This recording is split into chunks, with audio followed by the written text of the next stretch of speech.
கொண்டிருக்கிறார்.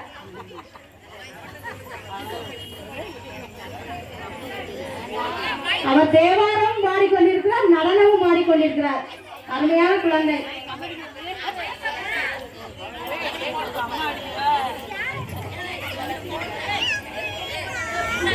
அக்ஷயா, அக்ஷயா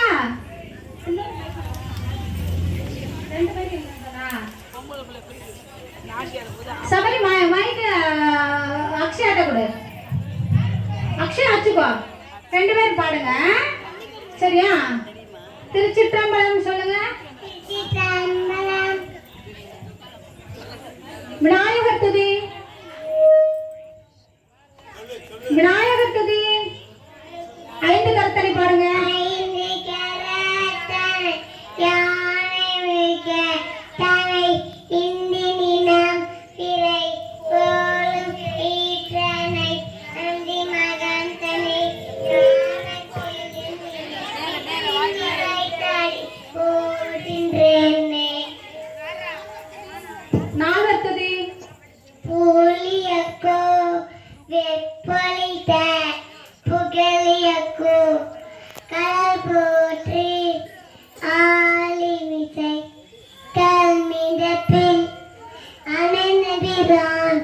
அடி போற்றி